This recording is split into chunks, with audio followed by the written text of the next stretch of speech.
അതിവേഗം വളർന്നുകൊണ്ടിരിക്കുന്ന സാങ്കേതിക മേഖലയാണ് ആർട്ടിഫിഷ്യൽ ഇൻ്റലിജൻസ് അഥവാ നിർമ്മിത ബുദ്ധി. മരിച്ചവരും ജീവിച്ചിരിക്കുന്നവരുമായ ആളുകളുടെ ക്ലോണുകൾ വരെ സാങ്കേതിക വിദ്യയിൽ ചിത്രങ്ങളായും വീഡിയോ ആയും ലഭിക്കും.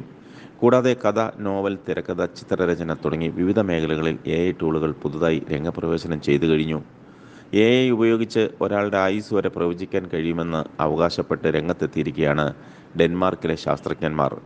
ഡെൻമാർക്ക് ടെക്നിക്കൽ യൂണിവേഴ്സിറ്റിയിലെ ഗവേഷകരാണ് ഈ മോഡലിന് പിന്നിൽ. ചാറ്റ് GPT-യുടെ മാതൃകയിൽ വികസിപ്പിച്ചെടുത്ത ലൈഫ് ടു വെക് ആണ് ഈ മോഡൽ. രാജ്യത്തെ ജനങ്ങളുടെ വ്യക്തിഗത ഡാറ്റ ഉപയോഗിച്ചാണ് ഈ മോഡലിനെ പരിശീലിപ്പിച്ചിരിക്കുന്നത്. ആരോഗ്യം, വിദ്യാഭ്യാസം, തൊഴിൽ, വരുമാനം തുടങ്ങിയ വ്യക്തിഗത വിവരങ്ങൾ അടിസ്ഥാനമാക്കിയാണ് ലൈഫ് ടു വെക്കിൻ്റെ പ്രവചനം. ഓരോരുത്തരുടെയും ജീവിതത്തിൽ നടക്കുന്ന സംഭവവികാസങ്ങളെ അടിസ്ഥാനമാക്കിയാണ് ഈ മോഡൽ ആയുസ് പ്രവചിക്കുന്നതും. നിലവിലുള്ള ഏതൊരു സംവിധാനത്തെക്കാളും കൂടുതൽ കൃത്യമായി ആളുകളുടെ മരണസമയം പ്രവചിക്കാൻ ഈ മോഡലിന് കഴിയുമെന്നും ശാസ്ത്രജ്ഞർ വ്യക്തമാക്കി.